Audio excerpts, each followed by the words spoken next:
Olá, meu irmão, meu amigo. Gostaria de convidar a todos para que pudéssemos juntos, assim, fazer o estudo da revista Palavra e Vida da Convenção Batista Fluminense. E nessa semana estaremos estudando a lição 9. Ela tem como base, o texto básico, né? Texto bíblico, Efésios 4, de 1 a 16, e o título é A Igreja, Cristo Presente no Mundo. Semana passada nós falamos sobre Cristo, presente de Deus para o mundo. Agora nós vamos abordar o título A Igreja, Cristo Presente no Mundo, né? A Igreja presente com Cristo, né? E vamos fazer a leitura do texto, né? Já dando a introdução aqui. Vamos lá. A unidade da fé. Rogo-vos, pois eu, preso do Senhor, que andeis como é digno da vocação com que foste chamado, com toda humildade, mansidão, longanimidade, suportando-vos uns aos outros em amor, e procurando guardar a unidade do Espírito pelo vínculo da paz. Há um só corpo, um só Espírito, como também foste chamado, em uma só esperança da vossa vocação, e um só Senhor, uma só fé, um só batismo, um só Deus e Pai de todos, o qual é sobre todos e por todos em todos. Mas a graça foi dada a cada um de nós, segundo a medida do dom de Cristo. Pelo que diz, subindo ao alto, levou cativo o cativeiro e deu dons aos homens. Para isto ele subiu, que é senão que também antes tinha descido às partes mais baixas da terra. Aquele que desceu é também o mesmo que subiu acima de todos os céus para cumprir todas as coisas. E ele mesmo deu uns para apóstolos, outros para profetas, e outros para evangelistas, e outros para pastores e doutores, querendo o aperfeiçoamento dos santos para a obra do ministério, para a edificação do corpo de Cristo, até que todos cheguemos à unidade da fé, ao conhecimento do Filho de Deus, a varão perfeito, à medida da estatura completa de Cristo. Para que não sejamos mais meninos inconstantes, levados em roda de todo o vento de doutrina, pelo engano dos homens, que com astúcia enganam fraudulosamente. Antes, seguindo a verdade em amor, cresçamos em tudo naquele que é a cabeça, e Cristo, do qual todo o corpo, bem ajustado, ligado pelo auxílio de todas as juntas, segundo a justa operação de cada parte, faz o aumento do corpo para a sua edificação em amor, né, irmãos? Desde já também eu gostaria de acrescentar aqui, agradecer aos novos inscritos e aqueles que hão de se inscrever também, né? Já agradecendo a todos que têm, assim, colocado no seu coração o desejo de estar sendo inscrito no nosso canal. Seja bem-vindo e que possa aproveitar o máximo do estudo, né? Nós aprendemos uns com os outros, né? Irmãos, sem mais demora, vamos à introdução do estudo, né? Na verdade, essa lição aqui, ela foi escrita, né, pelo pastor Isaltino Gomes, né? Isaltino Gomes Coelho Filho. Ele já partiu para o Senhor, mas deixou esse estudo, né, para nós, né? E estamos revendo, né? Já que assim a convenção colocou para a gente, né, fazer esse estudo novamente, e assim nós estamos executando, né? Vamos dar a introdução aqui. A Igreja de Cristo é a mais fantástica instituição na face da terra. O autor tem colocado aqui, né? E realmente ela é. Nenhuma outra foi e é tão perseguida como ela. Várias vezes anunciaram a sua falência e morte. O maior alarido veio dos teólogos da morte de Deus, nos anos 60 e 70. Em nosso tempo, ela é duramente atacada por teólogos e pensadores cristãos, entre aspas, né? Aqui está entre aspas, que a chamam de alienada e irrelevante. Para muitos desses teólogos, ela está alienada, a igreja, e não tem relevância nenhuma para a sociedade. Tais teólogos e pensadores são alienados, ao inverso, e não veem a pujança da igreja, né? A robustez da igreja, né? A importância da igreja no meio da sociedade. Eles são irrelevantes, pois os que ele diz estará no lixo bem mais cedo do que pensa. Ó, a igreja tem um estranho hábito de sepultar os seus coveiros, ó, né? E eles se vão e ela fica. Realmente as pessoas vão, mas ela está aí. Como se vão os seus críticos amargos, inclusive os de dentro, e ela continua. Não importa, né? Críticos da igreja do Senhor. O que faz a igreja ser uma igreja ser pujança, né? Cristo amou a igreja e a si mesmo, e se entregou por ela. Está em Efésios 5, 25, né? Vamos ler aqui, vamos aproveitar que a gente está aqui. Vós, maridos, amai vossa mulher, como também Cristo amou a igreja e a si mesmo se entregou por ela. Então aqui ele faz a comparação entre relacionamento de marido e mulher, como o marido ama a sua mulher, assim também Cristo amou a sua igreja e se entregou por ela. E realmente ele se entregou lá no Calvário, né? Para que a igreja se tornasse liberta. Isto a torna única. Não importa o que o mundo odeie, e alguns crentes a maltrate, né? Realmente alguns crentes não têm valorizado a liberdade em Cristo, né? Cristo morreu por ela. Paulo também amava a igreja e se doou a ela. Em 2 Coríntios 11, 28, né? 2 Coríntios 11, também ler esse texto também, né? A gente tem uma noção do que a gente está... Além das coisas exteriores, me oprime cada dia o cuidado de todas as igrejas. Quem enfraquece, que eu também não me enfraqueça. Quem se escandalize, que eu não me abrase.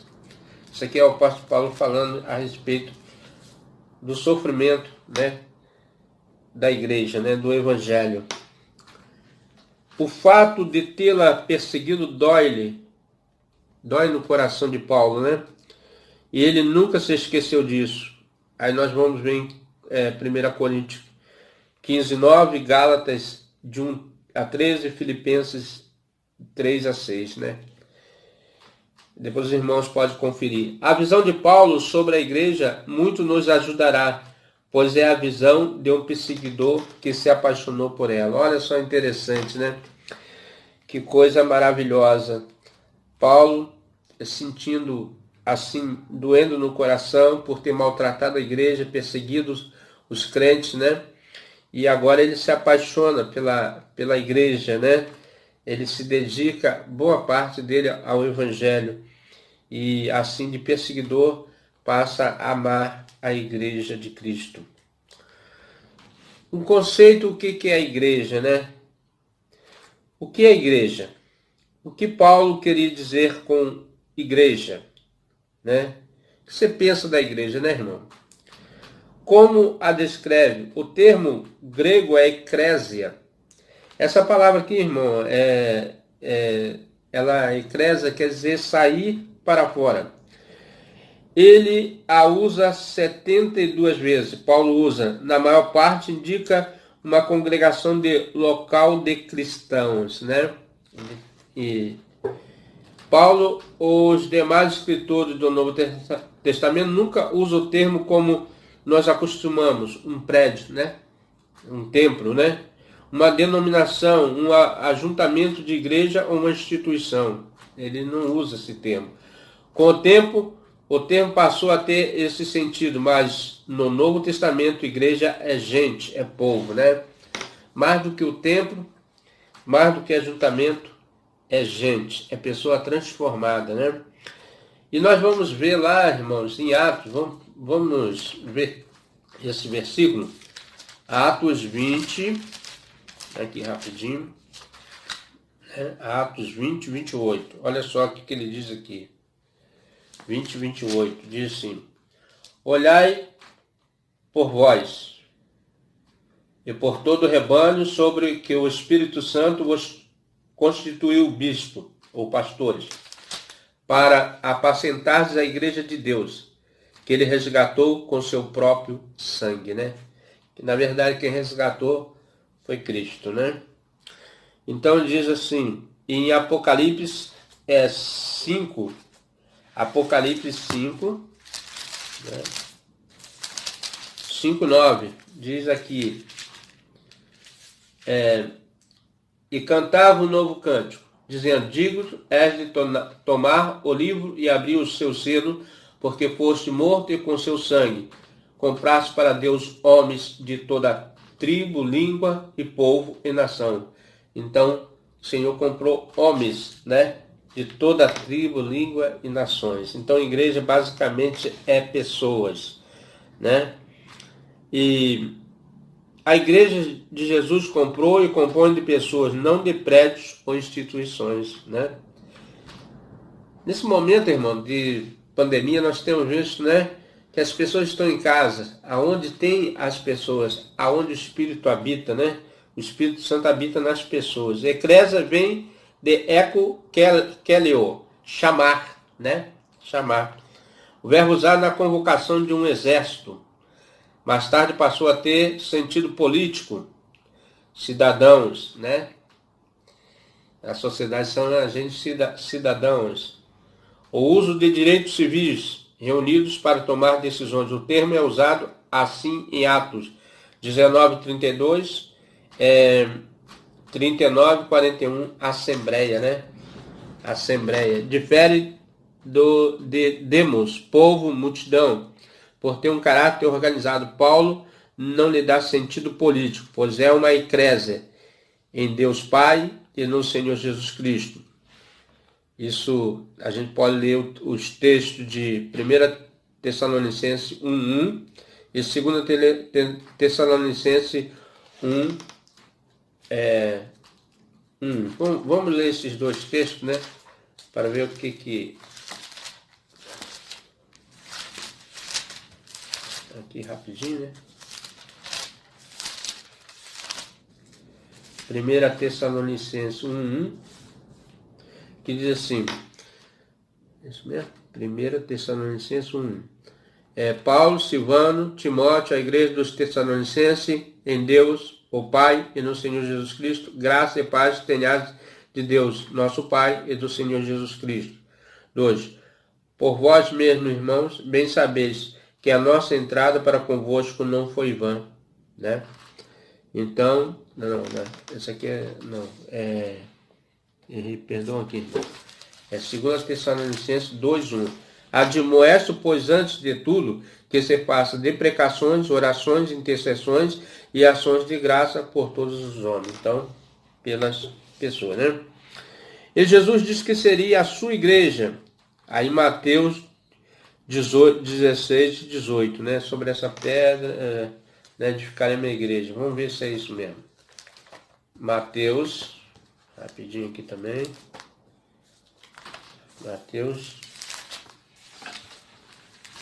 16, 18.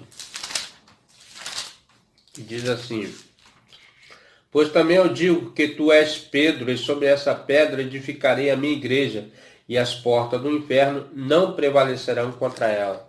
As portas do inferno não podem prevalecer sobre a igreja do Senhor, né, irmão? Olha só que importância, né? Que responsabilidade, na verdade, da sua igreja. A igreja, portanto, na maior parte das vezes, é um grupo local de pessoas, reunido em nome de Deus, por causa da fé em Jesus Cristo. Nós somos reunidos em Deus, mas na fé de Jesus Cristo. E o povo de Deus reunido, né? Em 1 Coríntios 11, 18. Quando vos reunis como igreja, a Almeida, século 21. A Bíblia Almeida, século 21. Então, essas são as referências o que é a igreja, né? Igreja, no sentido geral, ela tem como pessoas ou povo, né? Segundo ponto, a dimensão universal da igreja. Qual é a amplitude da igreja, né? Então, a dimensão universal da igreja. A carta aos Efésios é chamada de a rainha das epístolas, né? Epístola quer dizer carta. Então, a rainha das cartas é o mais profundo tratado sobre a teologia da igreja já escrito. Nela, o sentido de eclésia é mais amplo que reunião local. É uma assembleia universal, né? Então, a igreja é uma assembleia, uma reunião de santos, né? Como em Hebreus 12, 23. Vamos ver aqui, Hebreus 12, 23, irmão. Rapidinho também, né? Quando a gente lê os textos, dá o sentido completo daquilo que a gente está falando, né? Por isso que eu gosto de ver os textos bíblicos. Hebreus, né? Hebreus 12, 23. Lá. Diz assim: a Universal Assembleia e a Igreja dos Primogênitos que estão inscritos nos céus, e a Deus, o juiz de todos, e os espíritos dos justos aperfeiçoados. Então, a Igreja Universal, Igreja dos Primogênitos, que estão inscritos no céu, né? Na verdade, nós estamos catalogados lá no céu, estão registrados lá, né? Assim, Paulo usa o termo em Efésios 1, 2, 1, 22, 23, Efésios 3, 10 e 21, Efésios 5, 23, 24, 27 e 29 e 32. Então, depois os irmãos também podem conferir esses textos, né, que eu falei aqui. É oportuno ler todos os textos, né? Aqui o termo alude não apenas... Como está perto aqui, irmão, vamos ler esse texto, né, de Efésios. Efésios a gente vai lendo. Efésios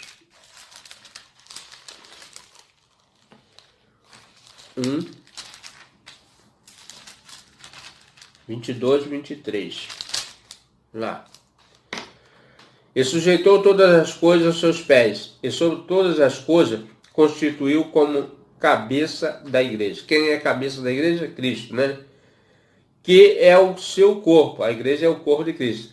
A plenitude daquele que cumpre tudo em todos. Então, plenitude. Pleno, né? Agora vamos 3:10. Vamos lá? 3:10.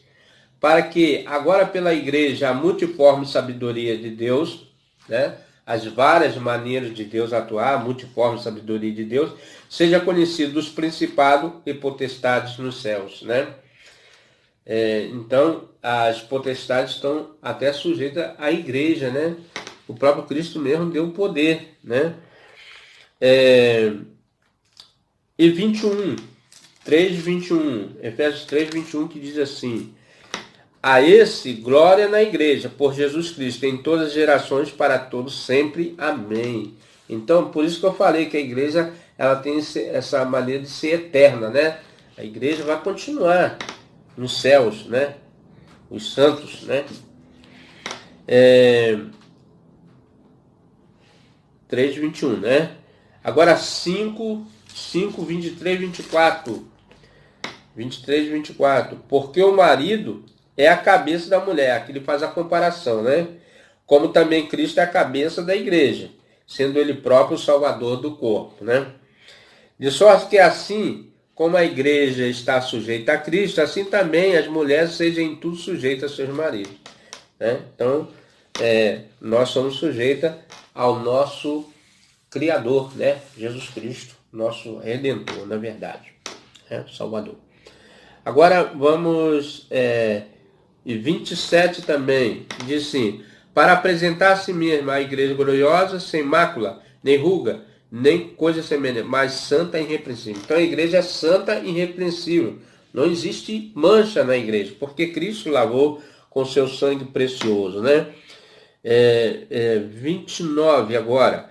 Porque nunca ninguém aborreceu a sua própria carne, antes alimenta e sustenta, como também o Senhor a igreja. Então, você não machuca o seu próprio corpo, mas você alimenta, né? Você sustenta, né?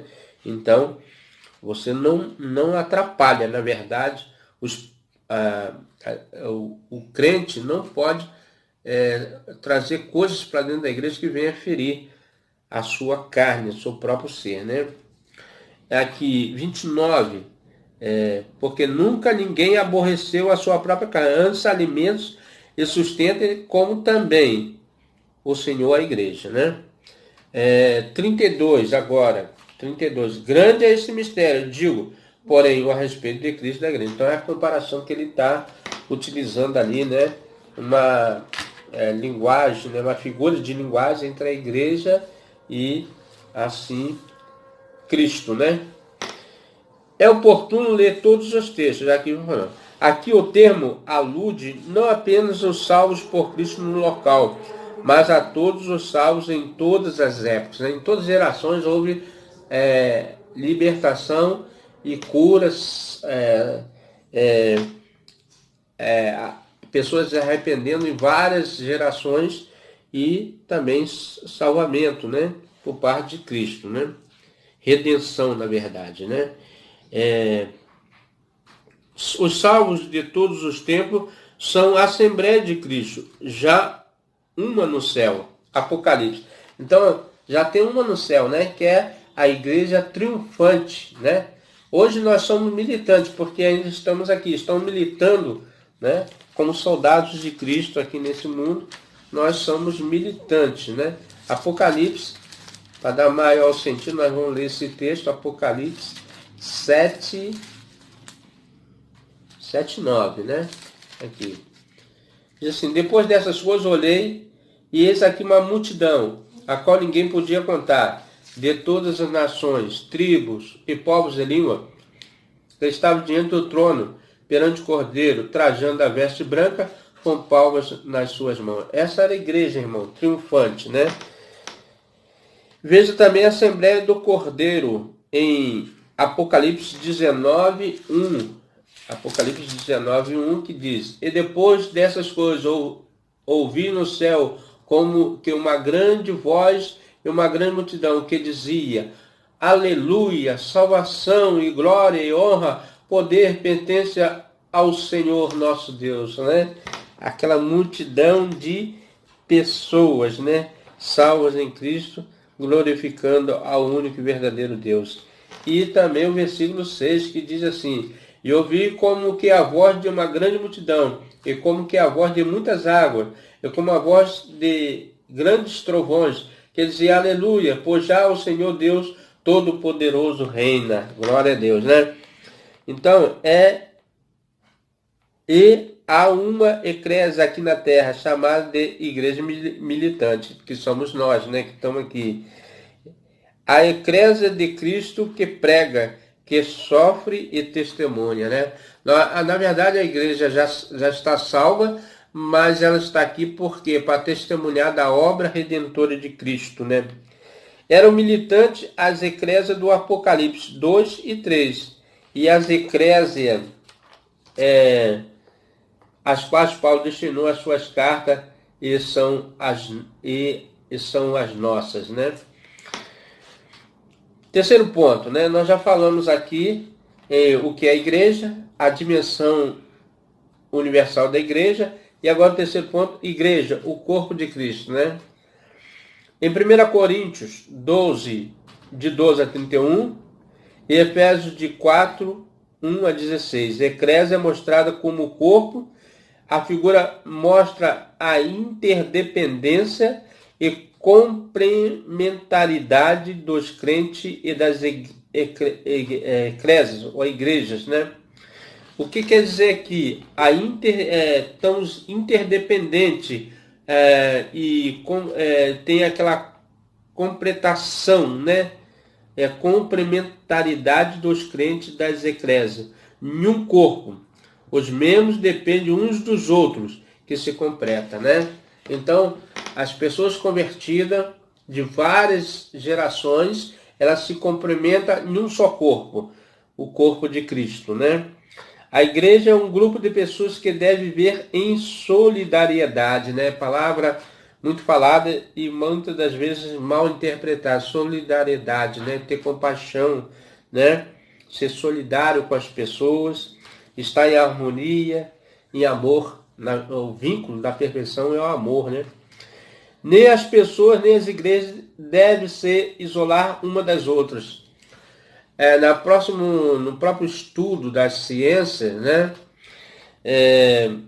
O ser humano é um ser que se associa, né? Um ser sociável. Ele tem que estar no meio da sociedade. Por isso que nós dizemos sociedade, né? Porque estão entre as pessoas, se comunicam, se relacionam, né? É um ser.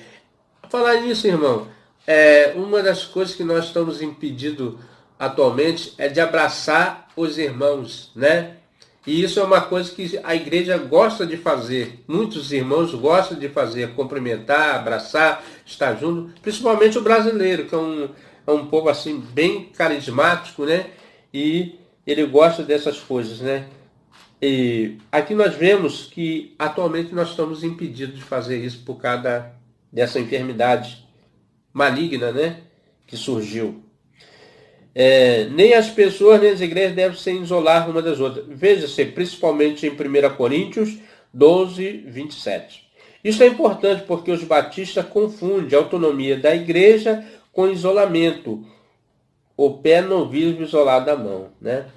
Aqui eu vou falar um pouquinho da igreja batista aqui, porque na doutrina batista, cada igreja local ela é independente, não é como as demais igrejas que tem um bispopado e aquela igreja deve à igreja central as obediências. Não, cada igreja local ela é independente. E muitas das vezes, por ser independente, ela não quer estar relacionada com as demais, né? Que não tem sentido. Nós temos que se comunicar com as igrejas, nós temos que estar ligados, né? E muitas das vezes essas igrejas se isolam, fazem suas atividades sozinhas, né? Mas nós devemos estar junto um com o outro, né? E estar ligado. A Assembleia Universal é chamada de Corpo de Cristo, ó. A igreja, né, que é a Assembleia Universal, ela é o corpo de Cristo. Em Efésios 1, 22 e 23. Eu acho que nós já lemos esse texto aqui, né? Efésios 1, 22 e 23. Vamos procurar aqui de novo e vamos ler, né? Efésios 1, 22 e 23. Diz assim: acima de todo principado, ó, poder e potestade, isso mesmo? Acima de todo principado, poder e potestade, domínio e de todo nome que se nomeia, não só nesse século, mas também no vindouro. Qual o nome? O nome de Jesus, né? E sujeitou todas as coisas aos seus pés. Quem está todas as coisas estão sujeitas aos pés de Jesus. E sobre todas as coisas constitui como a cabeça da igreja. Cristo, né? Que é o seu corpo. Nós somos um corpo e a plenitude daquele que cumpre tudo em todos. Então, é pleno, né? Essa palavra pleno enche, né? Dá sentido de cheio, né? Pleno. Então, diz assim, isso é importante, porque os batistas, que já falamos, né? Chamado aí. A ideia é que Jesus está presente no mundo por ela, né? A ideia no sentido de igreja é que Jesus está em todas as partes, porque a igreja está praticamente quase em todas as partes, e Jesus está presente por ela, né? Ela e Cristo na terra, ela é Cristo na terra, né? Por isso que dizemos que somos embaixadores de Cristo aqui, né? Uma embaixada que Cristo deixou a sua igreja, né? Não há um homem que seja o vicário, No sentido de igreja, irmão, não tem assim, vicário quer dizer ficar no lugar do Filho de Deus. Não, a igreja é o vigário de Cristo aqui na terra. E a igreja é o sentido, né? É Cristo aqui na terra, né? Quando você vê a igreja, é Cristo na terra. Por quê? Porque a igreja é o corpo de Cristo. Cristo é a cabeça e a igreja é o corpo, né? Toda a igreja se Cristo está em cada crente, né? É claro, se tem ligação, né? Se você está ligado à videira. Vamos ver João 14, né? João 14, olha só. João 14, 23. Ele diz, se alguém me ama, guardará a minha palavra, e o meu Pai o amará. E viremos para ela e faremos nela morada, né? Se guardar a palavra de Deus, né? Se permanecer na palavra dele, ele fará morada naquela pessoa, né? E viverá com ela, né? Então por isso que o autor está colocando. Cada crente é morada de Cristo, ó.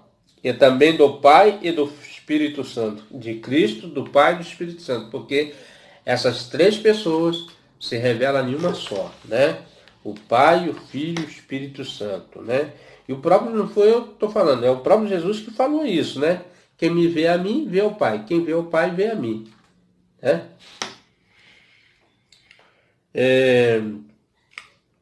Efésios 2, 22 e 1 Coríntios 3, 16.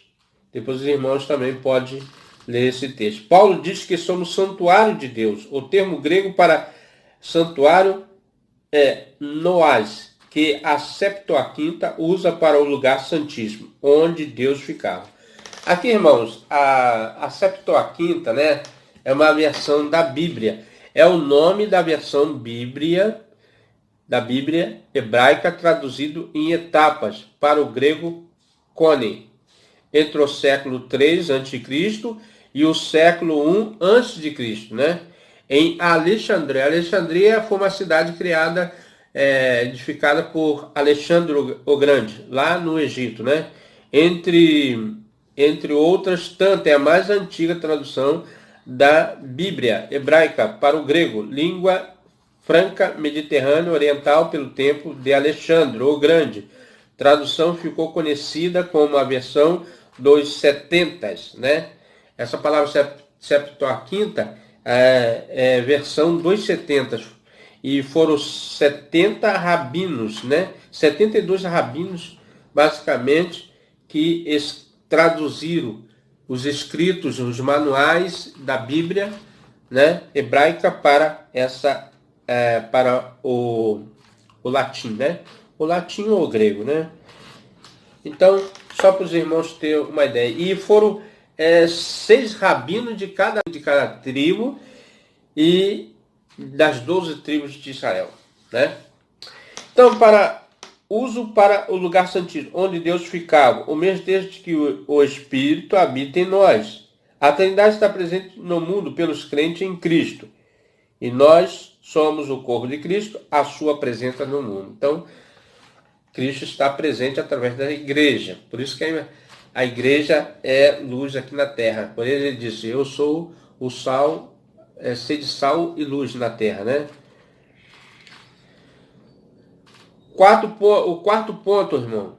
A igreja local, o corpo de Cristo, em um lugar específico. É triste ver hoje tantos crentes falando mal da igreja. Olha só. Porque não gostam do aspecto, parece que querem que os demais sejam os clone. Clone é uma duplicata, né? Ou decepcionaram com alguém, esqueceram de perdoar, parece que nunca decepcionaram alguém, atacam a igreja, estranho, falam mal da sua assembleia, da eclésia, da qual dizem fazer parte, né? Então, pessoas sempre falando mal da igreja, né? Criticando a igreja, os próprios crentes, né? Muitas das vezes, igreja contra igreja, né? Essas guerras. Mas, quer dizer, falando mal da própria igreja. A igreja local, a eclésia, em um determinado lugar, apesar dos seus efeitos, também como o corpo de Cristo. Paulo disse isso aos Coríntios, em 1 Coríntios 12, 27. A mesma ideia está em Colossenses 1, 24. Não há igreja local perfeita. Então, não há uma igreja perfeita. Se você quer ver perfeição nos crentes, não vai encontrar, porque a igreja é imperfeita, é feita de pessoas. E pessoas têm defeitos. Eu tenho defeito, todo mundo tem defeito, né? Para isso, Cristo morreu no nosso lugar. O que nós muitas das vezes fazemos é amenizamos a errar, né? Errando menos, né? Buscando errar menos. A mesma ideia está por outra vez brado, voltemos à pureza, santidade, simplicidade, à igreja primitiva. Olha só, né? Muitas das vezes nós voltemos a essas falas, né? Voltemos à pureza, santidade, simplicidade da igreja primitiva. Não deve ter lido o Novo Testamento com atenção. Todas as epístolas foram escritas para sanar problemas da igreja, né? Olha o que o autor está colocando. Havia imoralidade. Veja as cartas aos Coríntios, simplicidade. Veja-se a desordem da igreja de Corinto, a complexidade dos relacionamentos entre crentes e igreja nas epístolas pastorais, né? Já existia problemas muito antes dessas igrejas modernas que nós temos agora, né? Contemporânea. Lá no passado, no tempo de Paulo, a igreja de Corinto é uma igreja problemática. Então, sempre vai haver onde tem pessoas. Então, não pode estar esperando coisas muito perfeitas, né? A perfeição vem através de Cristo, que Cristo cobra a igreja com o seu manto. Com todos os seus defeitos e falhas, cada igreja local é o corpo de Cristo na terra. Somos parte desse corpo, devemos honrá-lo e amá-lo, pois somos a igreja, somos Cristo presente no mundo. É sério ser igreja, é glorioso ser igreja, e somos não pelos nossos méritos, nós não somos bonzinhos, como dizemos assim, né? Mas pela graça de Deus, né? Pela misericórdia de Deus, somos considerados igreja, porque Cristo tomou as nossas dores, levou sobre si, né? Pela graça de Deus, sou o que sou. Aqui é o apóstolo Paulo falando, né? Sobre o ministério dele, 1 Coríntios 15, 10. Depois os irmãos também podem examinar esse texto, né? É bom sempre que os irmãos estejam examinando. Quinto ponto, igrejas cooperativas e solidárias. Os irmãos reparam que nós estamos falando dos aspectos gerais da igreja, né? Igreja local, igreja cooperativa, solidárias, né? O Novo Testamento não detalha muito da vida organizacional da igreja, exceto nos episódios de Atos 15, que não foi o típico nem repetido. Paulo tinha grande autoridade, mas geralmente recomendava. 1 Tessalonicenses 5, 12 a 14, né? Depois os irmãos também podem ir lá ver esse texto. E as igrejas eram cooperativas, né? Sempre estava cooperando, né? Mandando alimentos, ajudando as outras igrejas, né? Em 2 Coríntios 8, 4, 9, de 1 a 5 e 12, 14, Gálatas 2, 9 e 10 e Filipenses 3, de 15 a 18. Não vivia isolada, os pastores não viviam em competição em função do seu ministério, mas da obra em geral. As igrejas eram solidárias, né? Não tinha essa competição, né? Pastores brigando com pastores e essas coisas que nós muitas das vezes vemos nos canais de TV, né? Difamando um ao outro. Não é para a gente estar agredindo a igreja. Todos nós vamos comparecer ante o tribunal de Cristo e vamos prestar conta a Deus. Nós não vamos prestar conta a homem, mas sim a Deus. Então, por isso que devemos andar na melhor maneira possível diante de Deus, né? As igrejas eram solidárias. Procurar um modelo de organização eclesiástica nas cartas paulinas pode nos frustrar, mas o espírito de relacionamento deve ser imitado.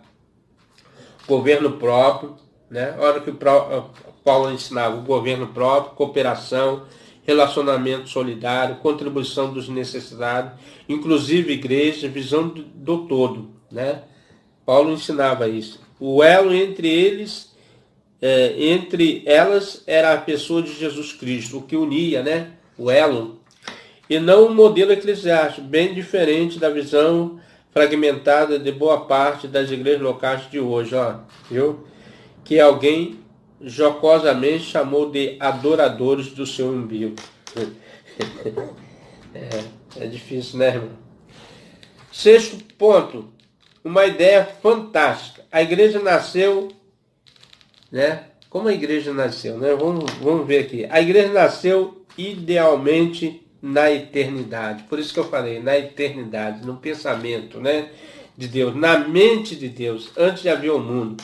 É até bom a gente ler esse texto aqui, irmão, para a gente ter uma ideia do que a gente está falando. Por isso que eu disse que logo no início, né, que a igreja é eterna. Ela vai partir daqui e vai continuar lá no céu. Não vai ter fim. A igreja vai ser sempre, né, eterna com Cristo.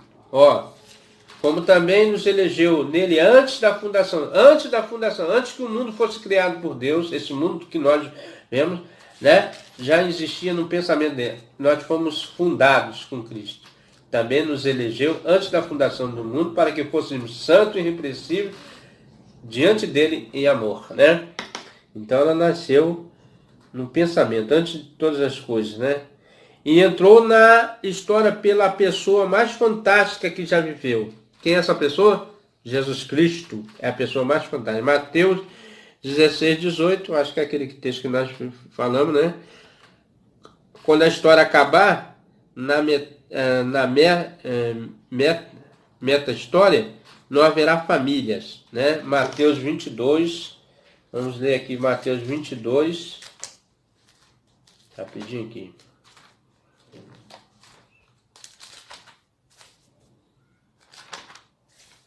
Mateus 22, 30, que diz assim: porque na ressurreição, nesse caso, nem se dão em casamento, mas serão como anjos nos céus, né? Então a família, não haverá mais essa necessidade de família, né? Mas haverá igreja, porque haverá Deus. A igreja é dele. O evento, igreja é maior que o evento família. Olha só. Ela é tão fantástica que a potestade espiritual aprende dela. Por isso que eu falei, né? Está em Efésios 3, 9 e 10. Depois os irmãos também podem ler esse texto. A quem cultue anjo, potestade. Eles aprendem da igreja, eles aprendem com nós, como devem adorar a Deus, né? Porque tem anjos caídos, irmão. Tem anjos do Senhor e tem anjos que caíram. E Deus ainda trabalha nela, em mim e em você, para aperfeiçoá-la. Olha só, né? Os anjos são perfeitos, os anjos do Senhor, né? Mas nós devemos ser aperfeiçoado, trabalhado, né? Efésios 5, parte 27b, 4, de 1 a 16. A igreja é a menina dos olhos de Jesus, que morreu por ela, né? Como Deus falava que Israel é a menina dos olhos dele, assim a igreja é a menina dos olhos de Jesus. A menina dos olhos é essa bolinha aqui que faz com que a gente tenha visão. E nós somos a bolinha do olho de Jesus, que ele enxerga o mundo e nós podemos assim falar do amor de Deus. Que maravilha, né? A igreja, a maior instituição já aqui criada aqui na Terra, né? Deus é fantástico. Para pensar e agir, a igreja de Cristo não queira ser dono dela. Não aceite donos humanos da igreja. Ela pertence a Cristo. Somos parte dela e cuidamos dela e devemos honrá-la, né? Seja feliz, essa igreja é o maior privilégio que alguém pode ter, ser igreja de Jesus, salvo por ele. Ame a sua igreja com paixão, doe-se a ela, né? Meu amigo, meu irmão, se você tem gostado desse estudo, né, e se inscreva no canal, participe, dê seus comentários e queremos desde já estar agradecendo a todos que participaram conosco nesse estudo. Em nome do Senhor Jesus Cristo, eu quero te agradecer e até o próximo estudo, se assim o Senhor nos permitir.